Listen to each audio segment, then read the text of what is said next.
चला मैत्रिणींनो, आपण आज टाक्या वस्तूपासून टिकाऊ वस्तू तयार करूया. जुना वापरलेला कपडा आहे ना, आपण परकर ते कापून घेऊ. कापल्यानंतर आहे ना, आपण काय करायचं, पायपुसणीचं माप घ्यायचं. पायपुसणी त्याच्यावरती ठेवायची आणि तसंच त्या बाजूने साईडनी कापून घ्यायचं. थोडंसं जादा घ्यायचं, कारण का टीप मारायला साईडनी कापड लागतं ना, म्हणून थोडंसं जादा घ्यायचं. आता हे परकरचं कापड आहे ना, आपण 4 पदरी करू, म्हणजे थोडंसं जाड होतं ना पायपुसणी. मी आता 4 पदरे केले पहा. आता साडी घेऊ. मी वापरून टाकलेली साडी आहे, पण छान आहे कलर. ते असं साडीची अशी पायपुसणी वाटणार पण नाही. साडीचे पण 4 पदर करून घेतले आणि माप करून घेऊ.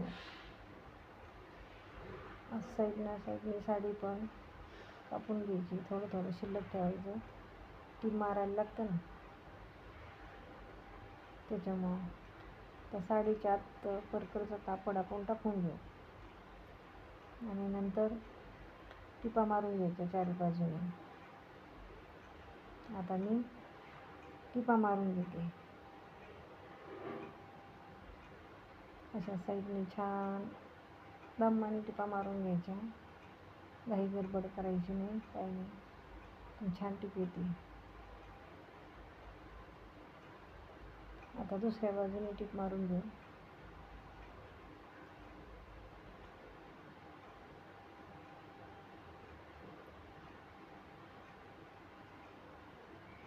एकदम दमाने टिपा मारून घ्यायच्या, म्हणजे एकदम व्यवस्थित येते.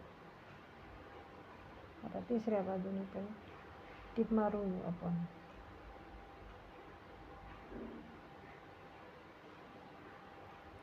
पहा, आता तुम्हाला ही पायपुसणी ना वाटणार सुद्धा नाही साडीची, कारण साडीची पण डिझाईन छान आहे. आता 4ही बाजूने टिपा मारून झाल्यात. आता मधी टिपा मारून घेऊ आपण, कारण मधून टिपा मारली का पायपुसणी एकदम अशी पॅक होती आणि छान पण दिसते टिपा मारल्यानंतर.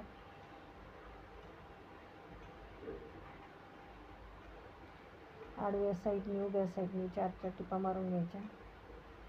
पहा मग आता आपली पायपुसणी कशी झाली ती. पायपुसणी छान झाली. आता तुम्ही पण करू शकता पायपुसणी. आवडलीच तर लाईक करा, सबस्क्राईब करा, करून पहा तुम्ही पण.